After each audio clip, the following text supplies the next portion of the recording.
안녕하십니까. 거꾸로 투자하는 쇼킹 부동산입니다. 금일 9시 30분 전 세계가 깜짝 놀랐습니다. 바로 미국 물가지표가 예상을 180도 벗어났기 때문이죠.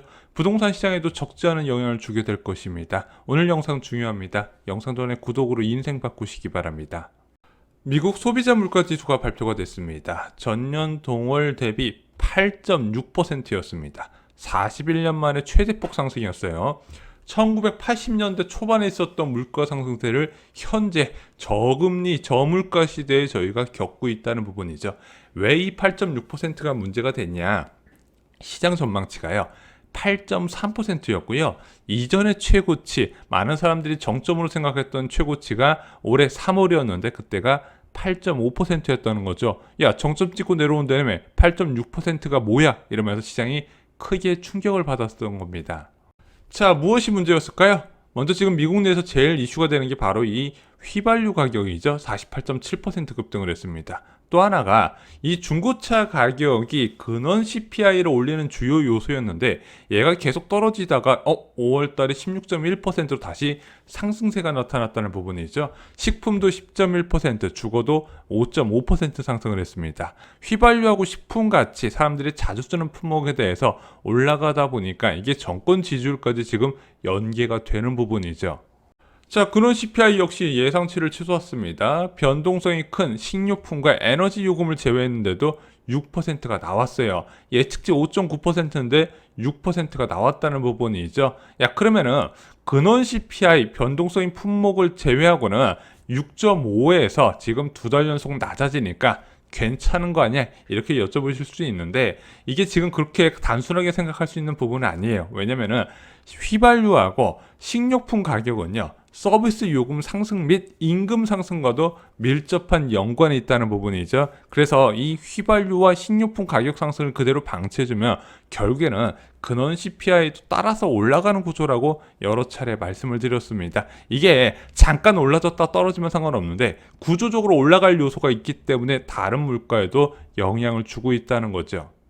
전 세계 금융시장은 큰 충격을 받았습니다. 다우산업 2.73%, 나스닥 3.52%, S&P 500 2.91% 급락한 채 마감이 됐습니다. 반등 없이 계속 하락세가 있다가 막판에 더 꼬꾸라졌어요. 자, 유럽 증시도 미국 소비자 물가지수 발표되고 나서 급락한 채 마감이 됐습니다. 그리고 이런 물가지표가 국채금리에 반영이 됐죠. 자, 앞으로 기준금리 인상 가능성을 나타내는 2년물 채권 수익률이 3.067%로 18bp 올라갔습니다. 얘 2007년 11월 이후에 가장 높은 수치입니다. 10년물 국채금리는요 3.165%로 기록을 했습니다. 얘도요 2011년 6월 이후에 가장 높은 수치라는 부분이죠. 그동안 10년물 국채금리가 2018년에 한번 뛴 적이 있었어요. 왜냐하면 그 시기에 제롬 파월 의장이 계속해서 긴축을 강화한다는 발언 이후에 10년물 국채금리가 크게 뛰었었는데 지금 그것을 뛰어넘고 2011년 수준까지 왔다는 부분이죠. 그러면 대한민국 채권 시장도 이에 연동돼서 급등할 수밖에 없고 또 하나 시장 금리의 급등 요인이 된다는 겁니다. 달러 인덱스 지수 역시 치솟았습니다. 104를 기록을 했습니다. 100만 넘어도 일반적으로 높은 수치라고 하는데 104까지 올라갔고 여기서 더 올라갈 가능성도 지금 나타나고 있다는 부분이죠. 미국이 긴축을 자주 할 테니까 긴축에 따라서 미국으로 자금이 흘러 들어가겠네. 달러 가치가 귀해지고 있다는 부분입니다. 지금 유럽이나 영국 같은 다른 기축통화 국가의 연쇄적인 금리 인상 신호에도 불구하고 달러가 계속 올라가는 이유는 결국에는 미국에서 긴축을 제일 강하게 할 거니까 미국 달러 가치가 올라가겠다 이런 신호로 보셔도 된다는 거죠. 그러면은 이 달러 인덱스가 올라가는 부분 결국에는 대한민국 환율 시장에도 영향을 줄 것이고 또 하나 대한민국 통화 정책에도 적지 않은 부분을 차지하게 된다는 겁니다. 한마디로 더 매파적인 통화 정책이 나오는데 중요한 역할을 한다는 부분이죠. 월요일 한국 증시 충격 불가피합니다. 자, 금요일장도 굉장히 안 좋았어요. 2600포인트가 무너진 상태에서 마감이 됐는데 아마 월요일날 장 초반부터 급락한 채 출발할 겁니다. 아마 그 장 초반의 급락을 얼마나 만회하면서 끝나느냐가 지금 중요한 포인트로 보여지고 있습니다. 환율적인 부분은 무려 지금 시간 내에서 1280원까지 치솟은 부분입니다. 당연히 국채금리 치솟겠죠. 현재 10년물 채권 수익률이 3.5% 가까이 됩니다. 3.6까지도 전 예상을 하고 있는데 지금 이런 식으로 장기채 금리가 계속 올라가고 있잖아요. 이런 식으로 20년물, 30년물, 50년물 계속해서 올라가 버리면요. 지금 부동산 빨리 팔고 장기채 사야 되는 상황이 펼쳐질 수 있어요. 지금 은퇴 앞둔 분들 부동산 정리하고 이 채권만 사놓으셔도요. 평생 편하게 먹고 사실 수 있어요. 그 정도로 지금 금리가 많이 올라갔다는 부분이고 지금 이미 강남 부자들이 이런 장기채 금리 산다는 소식 전해드렸죠.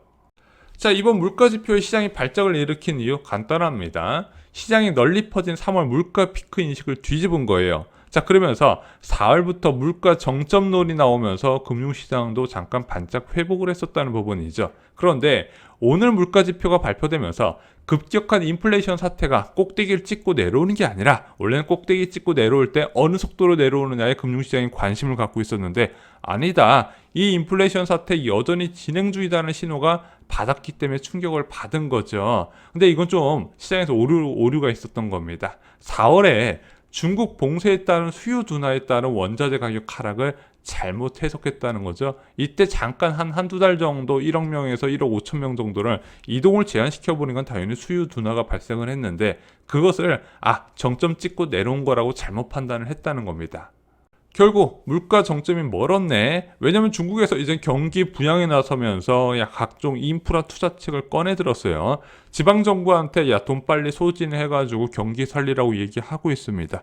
그럼 이게 원자재 가격이 안 치솟을 수가 없거든요. 전체적인 쇼티지가 나오는 데서 추가적인 수요 증가로 이어졌다는 부분입니다. 문제는 공급 측에서 이 수요를 받아주려면 생산량을 늘려야 되는데 지금 그런 게 아니라 정치적인 부분 때문에 공급이 제한된 요소가 나타나고 있더라. 이게 단기간 내에 해결이 어려울 것으로 보여지는 부분이죠. 그래서 인플레이션의 주요 원인은 여전히 현재 진행 중이라서 물가 정점이 아니라 이거는 장기적으로 고물가가 이어질 수 있겠구나 누구나 예상할 수 있다는 부분이죠.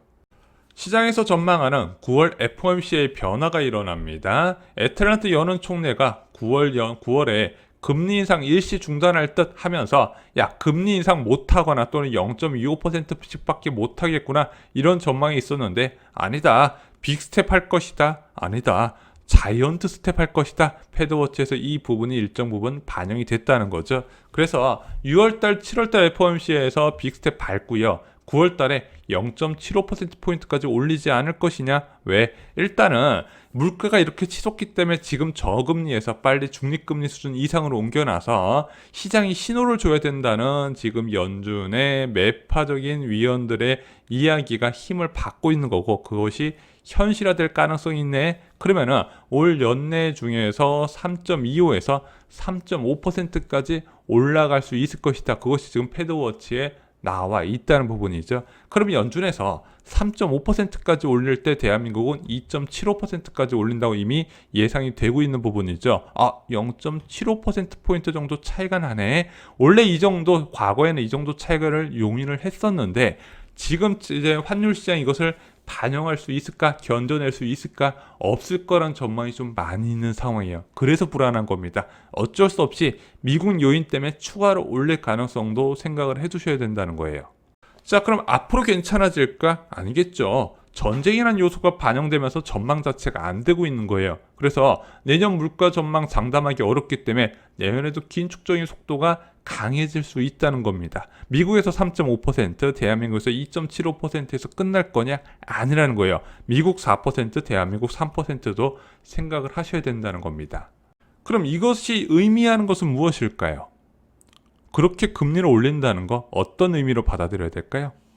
이제부터 통화당국이 경기 침체 우려는 신경을 안 쓸 가능성이 크고 물가부터 잡을 생각이 있다. 그러면은 시장에서 향후 연준에서 지속적인 금리 인상하면서 경기가 하락할 우려를 갖고 있었는데 이게 연착륙이 아니라 천천히 떨어지는 게 아니라 급격히 하강하는 견착륙의 경기 둔화가 일어날 가능성이 크더라. 그래야 수요 둔화가 일어날 테니까 그러면은 연준에서도 일시적인 금리 인상에 따른 충격은 용인할 수 있겠다. 한국은행이나 연준이나 똑같이 움직일 가능성이 있다는 거죠.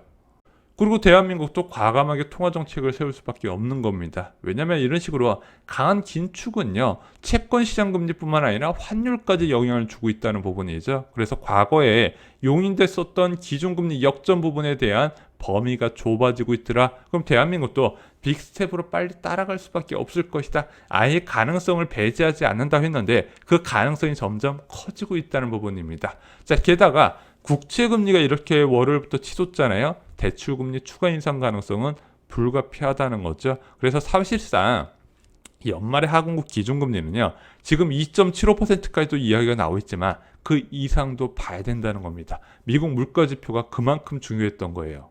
자, 이 과정에서 피할 수 없는 건 무엇이죠? 자산가치의 재조정입니다. 지금 가계에서 투자하는 자산 중에서 가장 위험 리스크가 덜 반영된 것이 아파트, 부동산 시장이에요. 아파트하고 꼬마 빌딩이 가장 덜 반영됐습니다. 많이 빠져봤자 10% 내외란 말이에요. 그런데 얘는 언제 조정을 받을까요?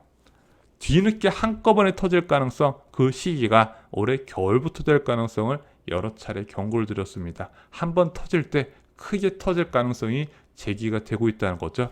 0.5%대 형성된 아파트 가격은요, 2.75%대 버틸 수가 없는 거예요. 이거는 상식입니다. 자, 여러분들, 대부분 사람들은 가장 집을 비쌀 때 삽니다. 아파트 거래량 보잖아요. 올라가는 상승 과정에서 제일 많이 매수되고요. 하락할 땐 매수세가 뚝 끊겨집니다. 하지만 집은 급락할 때 사셔야 된다는 부분이죠. 자, 이 급락할 때 기회가 분명히 넘침에도 불구하고 사람들이 쉽게 접근을 할 수가 없습니다. 왜냐면은 그에 대한 사전 지식이 없기 때문입니다. 지금부터 준비하셔야 됩니다. 쇼킹 부동산원 아파트 교과서에 보시면요, 제도 흐름에 대해서 자세하게 나와 있습니다. 지식이 있다면 공포도 이길 수가 있습니다. 이상으로 영상 마치겠습니다. 좋아요, 구독, 공유 꼭 부탁드립니다. 감사합니다.